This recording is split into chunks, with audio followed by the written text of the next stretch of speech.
여러분 반갑습니다. 오늘은 조금 지적이면서도 솔직히 좀 마음 아픈 이야기로 시작해 보겠습니다. 새해가 되거나 새로운 일을 시작할 때 이런 결심 한 번쯤 하시죠.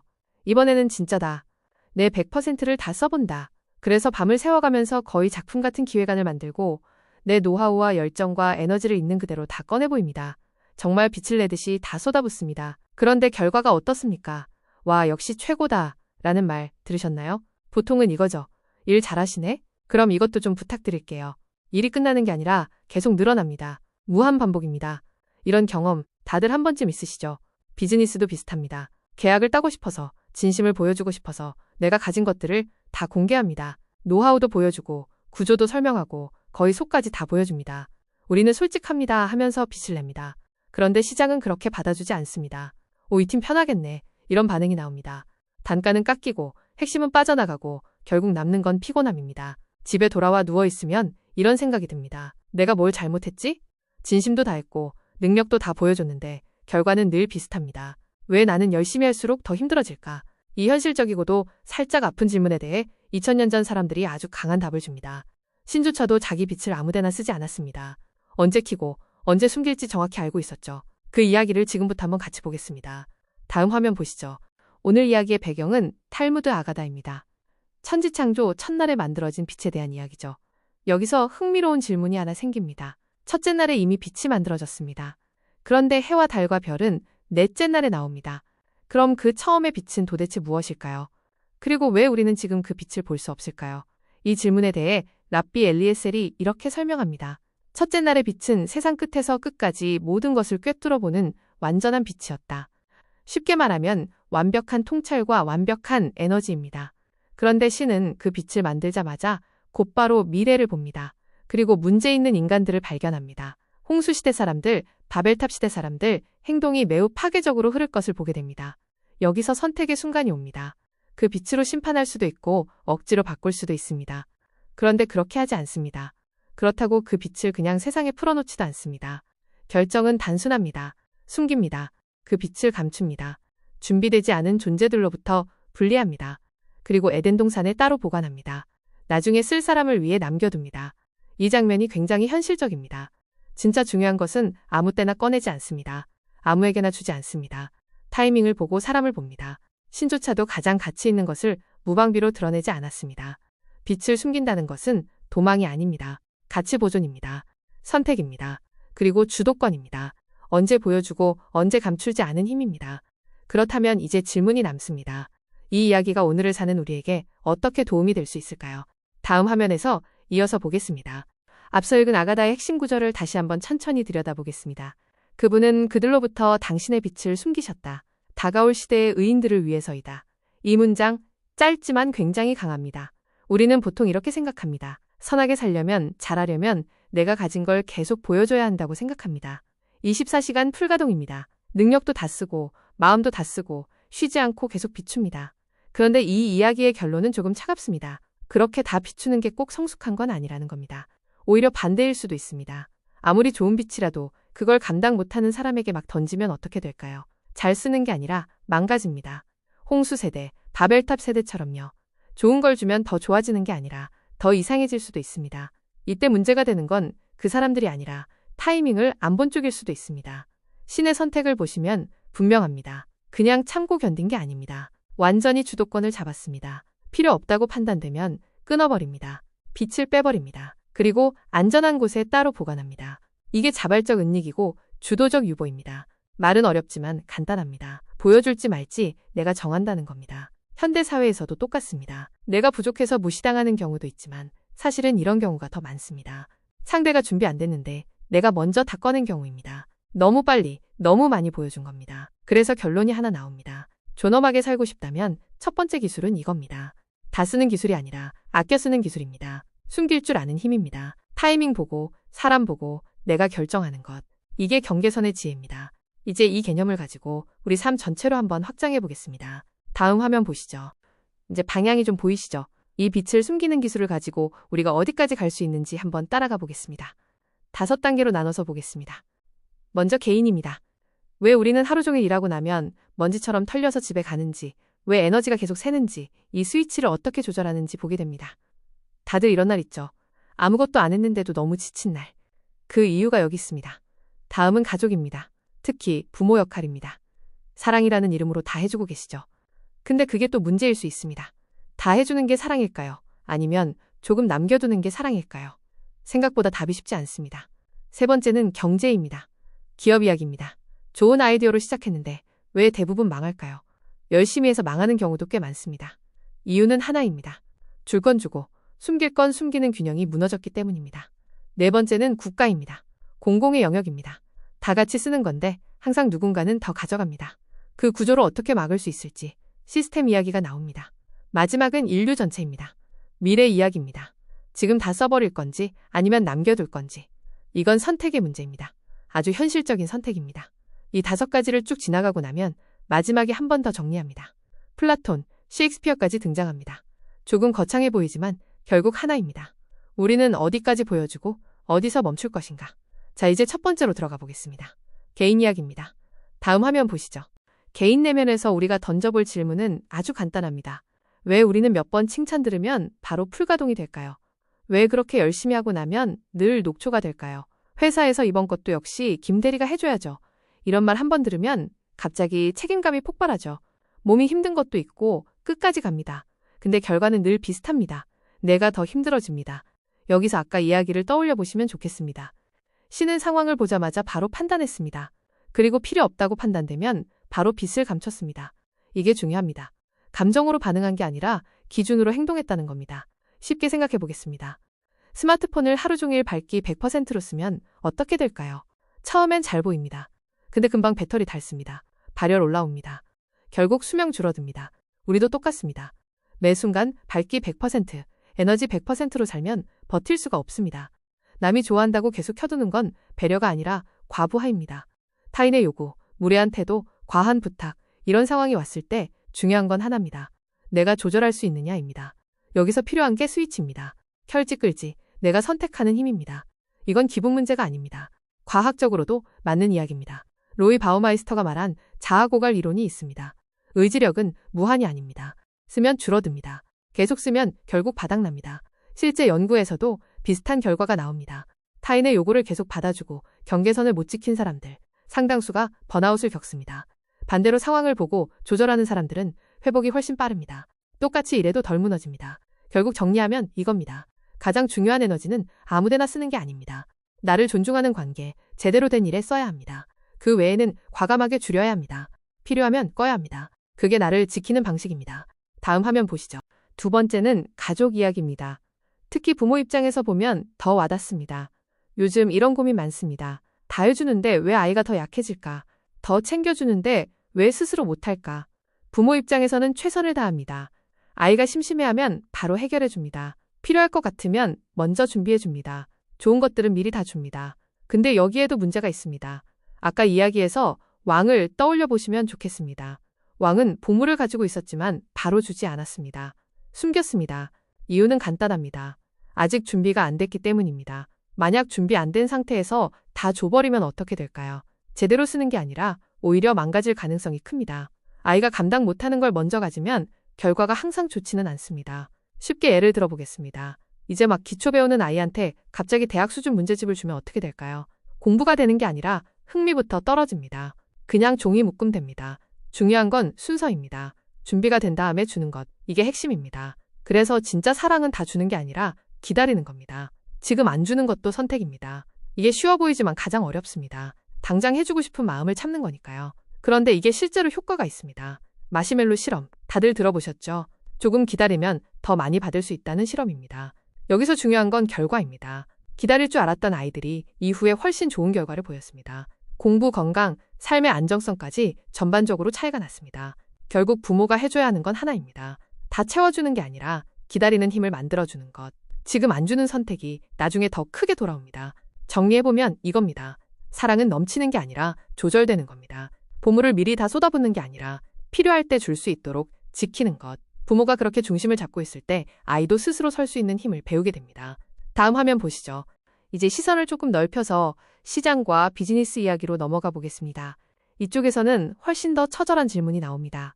왜 우리는 정말 좋은 걸 만들었는데도 외면받을까요? 기술도 좋고 디자인도 좋고 방향도 맞는데 막상 시장에 내놓으면 조용합니다. 이런 경험, 특히 사업하시는 분들은 정말 많이 겪으셨죠. 이건 진짜 된다 싶었는데 아무 반응이 없는 순간 굉장히 당황스럽습니다. 여기서 아가다가 한 문장을 던집니다. 누구를 위해 숨겼는가? 다가올 시대의 의인을 위해서다. 이걸 조금 현실적으로 바꾸면 이겁니다. 타이밍이 맞는 사람을 위해 남겨둬야 한다는 겁니다. 시장은 단순히 사고 파는 곳이 아닙니다. 저는 시장을 배움이 일어나는 교실이라고 보고 싶습니다. 우리가 제품을 내놓는 건 사실 가르치는 행위입니다. 이런 삶이 좋습니다. 이렇게 써보세요. 이렇게 바꿔보세요. 하고 제안하는 겁니다. 그런데 문제가 생깁니다. 학생이 준비가 안 됐는데 선생님만 신이 나 있는 상황. 이거 많이 보셨죠? 이해 안 되는데 설명은 계속 길어지는 순간 결국 어떻게 되죠? 듣다 포기합니다. 떠납니다. 시장도 똑같습니다. 아무리 뛰어난 기술이라도 소비자가 이해할 준비가 안 되어 있으면 좋은 게 아니라 어려운 게 됩니다. 그래서 필요한 게 통제입니다. 지금 보여줄지 말지, 조금 더 다듬을지, 기다릴지 정해야 합니다. 이게 없으면 밀어붙이게 됩니다. 밀어붙이면 대부분 결과는 비슷합니다. 거절입니다. 실제 이론도 이걸 설명합니다. 정보 차이, 타이밍 문제, 준비도 부족, 이런 상황에서는 좋은 것도 나쁘게 보입니다. 심지어 불량처럼 보이기도 합니다. 그래서 시장에서 밀려납니다. 실제로 신제품 대부분이 실패합니다. 이유를 보면 아이러니합니다. 기술이 부족해서가 아닙니다. 타이밍을 못 맞춰서입니다. 너무 빨랐거나 방향이 안 맞았거나 상대 준비를 안 본 겁니다. 좋은 사례도 있습니다. 비슷한 제품이 예전에 이미 있었는데 다 실패하고 나중에 똑같은 개념이 다시 나와서 성공하는 경우. 이 차이가 바로 타이밍입니다. 결국 정리하면 이겁니다. 똑똑하다고 이기는 게 아닙니다. 언제 보여줄지를 아는 쪽이 이깁니다. 기다릴 줄 아는 힘, 시장이 배울 때까지 멈춰있는 힘. 이게 진짜 실력입니다. 다음 화면 보시죠. 이제 네 번째, 우리가 살고 있는 사회 이야기로 넘어가 보겠습니다. 여기서는 질문이 더 직설적입니다. 왜 좋은 제도는 오래 못 갈까요? 왜 무료로 좋은 걸 풀면 금방 망가질까요? 다 같이 쓰라고 만든 건데 항상 누군가는 과하게 가져갑니다. 일상에서도 보신 적 있으시죠? 무료라고 하면 갑자기 필요 이상으로 챙기는 순간. 이게 반복되면 시스템이 무너집니다. 아가다에서 신의 대응은 단호했습니다. 문제가 보이자마자 바로 차단했습니다. 빛을 숨겼습니다. 이유는 하나입니다. 그걸 악용할 사람에게 넘기지 않기 위해서입니다. 이걸 조금 쉽게 생각해 보겠습니다. 완전 무료, 제한 없음, 누구나 마음대로 이용 가능한 공간이 있다고 해보겠습니다. 처음에는 좋습니다. 그런데 시간이 조금 지나면 분위기가 바뀝니다. 적극적인 사람들, 욕심 많은 사람들, 이런 사람들이 주도권을 가져갑니다. 조용히 쓰던 사람들은 점점 밀려납니다. 결국 균형이 깨집니다. 그래서 필요한 게 경계입니다. 아무에게나 열어두는 게 공정이 아닙니다. 일정 부분 막는 게 오히려 공정일 수 있습니다. 규칙이 있어야 유지가 됩니다. 사회적 신뢰도 마찬가지입니다. 보이지 않지만 굉장히 중요한 자산입니다. 이걸 지키려면 선택이 필요합니다. 누구나 다 이용하게 둘 것인지 아니면 기준을 둘 것인지. 이건 감정 문제가 아니라 구조 문제입니다. 실제로 성공적으로 유지된 공동체를 보면 특징이 하나 있습니다. 제한이 있습니다. 사용 기준이 있고 감시가 있고 과하게 쓰지 못하게 막습니다. 이게 없으면 결국 무너집니다. 반대로 이게 있으면 오래갑니다. 결국 핵심은 하나입니다. 좋은 것을 지키기 위해서는 모두에게 다 열어두는 용기가 아니라 필요할 때 막을 수 있는 용기가 필요합니다. 그게 진짜 책임입니다. 그리고 그게 시스템의 힘입니다. 다음 화면 보시죠. 이제 마지막 5번째, 가장 큰 차원으로 가보겠습니다. 세계와 인류 전체 이야기입니다. 여기서 질문은 더 직설적입니다. 우리는 지금 미래 세대의 것을 당겨 쓰고 있는 건 아닐까요? 쉽게 말하면 이겁니다. 원래 내일 쓸 걸 오늘 써버리고 있는 건 아닐까요? 지금 우리는 편합니다. 에너지 쓰고 자원 쓰고 편리하게 삽니다. 그런데 가끔 이런 생각 들지 않으십니까? 이게 계속 가능할까? 탄소는 계속 늘어나고 에너지는 계속 소비되고 바다는 점점 힘들어지고 있습니다. 눈앞은 편합니다. 그런데 이게 진짜 빛일까요? 아니면 잠깐 반짝하는 느낌일까요? 여기서 다시 아가다를 떠올려 보겠습니다. 신은 빛을 만들고 바로 숨겼습니다. 누구를 위해서였다고 했죠? 앞으로 올 사람들, 아직 오지 않은 사람들입니다. 이게 굉장히 중요한 기준입니다. 지금만 보는 게 아니라 아직 없는 사람까지 포함해서 판단한다는 겁니다. 조금 쉽게 생각해 보겠습니다. 마을에 우물이 하나 있다고 해보겠습니다. 이 우물 덕분에 모두가 잘 삽니다. 그런데 어느 날 이런 생각이 듭니다. 이 물 그냥 다 써볼까? 그래서 퍼서 놀고 쓰고 마음껏 써버립니다. 당장은 좋습니다. 재밌습니다. 그런데 그 다음은 어떨까요? 다음 세대는 물이 없습니다. 여기서 우리가 놓치기 쉬운 사실이 하나 있습니다. 우리는 소유자가 아닙니다. 잠시 맡은 사람입니다. 이걸 청직이라고 합니다. 관리하고 넘겨주는 역할입니다. 그러면 기준이 바뀝니다. 지금 다 쓰는 게 아니라 남겨야 합니다. 여기서 중요한 건 하나입니다. 참는 선택입니다. 당장 쓸 수 있어도 멈추는 선택입니다. 이게 쉬워 보이지만 가장 어렵습니다. 실제로 이렇게 안 했을 때 어떤 일이 생기는지 연구로도 나와 있습니다. 미래를 덜 중요하게 보면 지금의 선택이 계속 커집니다. 그 결과는 결국 한 번에 돌아옵니다. 나중에 더 크게 치르는 방식으로. 그래서 결론은 단순합니다. 지금 조금 멈추는 것, 지금 조금 남겨두는 것, 그게 미래를 만드는 행동입니다. 이건 양보가 아니라 전략입니다. 생존 방식입니다. 이제 마지막으로 이 이야기를 더 큰 틀에서 한번 정리해 보겠습니다. 다음 화면 보시죠. 이제 마지막으로 고전으로 들어가 보겠습니다. 인류가 오래 고민해온 질문과 이 이야기를 연결해 보겠습니다. 플라톤 이야기입니다. 플라톤은 이런 고민을 했습니다. 진리를 알게 된 사람은 어떻게 행동해야 할까? 쉽게 말해서 빛을 본 사람은 그걸 어떻게 써야 할까 하는 질문입니다. 여기서 유명한 비유가 나옵니다. 동굴 이야기입니다. 평생 어둠 속에서 그림자만 보고 살아온 사람들이 있습니다. 그게 전부라고 믿고 있습니다. 그런데 한 사람이 우연히 밖으로 나갑니다. 그리고 진짜 빛을 봅니다. 완전히 다른 세계를 봅니다. 자, 여기까지는 좋습니다. 그런데 진짜 문제는 그 다음입니다. 이 사람이 다시 돌아옵니다. 그리고 말합니다. 이거 아니야. 밖에 진짜 있어. 그런데 사람들 반응이 어떨까요? 고마워할까요? 그렇지 않습니다. 갑자기 강한 빛을 보면 눈이 아픕니다. 불편합니다. 이해도 안 됩니다. 그래서 반응이 바뀝니다. 이상한 소리 한다. 심지어 밀어냅니다. 이 장면 낯설지 않으시죠? 좋은 말 했는데 오히려 분위기 싸해지는 순간, 도움 주려 했는데 괜히 말 꺼냈다 싶은 순간, 다들 한 번쯤 있으시죠? 여기서 중요한 포인트가 나옵니다. 좋은 것도 타이밍이 맞아야 좋은 겁니다. 상대가 준비 안 된 상태에서 밀어넣으면 그건 도움보다 부담이 됩니다. 그래서 다시 처음 이야기로 돌아옵니다. 신이 왜 빛을 숨겼는지 그냥 아껴둔 게 아닙니다. 제대로 쓰기 위해서입니다. 사람을 보고 시점을 보고 맞춰서 쓰기 위해서입니다. 결국 우리에게 필요한 것도 같습니다. 내가 알고 있는 것, 내가 가진 것, 좋은 의도까지 포함해서 언제 보여줄지를 선택하는 힘입니다. 무조건 다 보여주는 게 진실함은 아닙니다. 필요한 만큼, 필요한 순간에 쓰는 것, 그게 더 깊은 선택입니다. 조금만 참는 것, 조금만 늦추는 것, 그게 오히려 더 큰 결과를 만듭니다. 이게 바로 빛을 다루는 방식입니다. 그리고 그게 결국 나를 지키면서도 세상에 의미 있게 쓰이는 방법입니다. 플라톤이 우리에게 빛을 어떻게 조절해야 하는지를 보여줬다면 이번에는 반대로 조절을 실패했을 때 어떤 일이 벌어지는지를 보겠습니다. 셰익스피어의 리어왕 이야기입니다. 이건 생각보다 더 현실적입니다. 이야기는 단순합니다. 왕이 나이가 들었습니다. 이제 물려줄 때가 됐습니다. 그래서 딸들에게 나눠주기로 합니다. 여기까지는 아주 평범합니다. 그런데 문제가 하나 있습니다. 검증을 안 합니다. 대신 뭘 하냐면 말 잘하는 순서대로 줍니다. 나를 얼마나 사랑하느냐를 묻고 그 대답으로 판단합니다. 여기서 장면이 재미있으면서도 좀 찔립니다. 첫째, 둘째 딸은 말 그대로 풀세팅 들어갑니다. 표현 가능한 모든 칭찬을 다 쏟아냅니다. 듣기 좋습니다. 감동적입니다. 그래서 결과가 나옵니다. 다 받습니다. 권력도 받고 땅도 받고 사실상 다 가져갑니다. 그런데 셋째 딸은 다릅니다. 똑같이 사랑하지만 그걸 말로 과장하지 않습니다. 할 말 없습니다. 라고 합니다. 여기서 분위기 갑자기 싸해집니다. 솔직한데 듣기에는 심심합니다. 결국 어떻게 되죠? 쫓겨납니다. 진짜 중요한 걸 숨긴 사람은 밀려나고 잘 포장한 사람들이 다 가져갑니다. 여기까지 보면 리어왕이 뭔가 잘못 판단했다는 느낌이 옵니다. 그리고 그 결과가 바로 나옵니다. 다 준 다음 상황이 바뀝니다. 이제 권력은 딸들에게 있습니다. 태도가 완전히 바뀝니다. 존중은 사라집니다.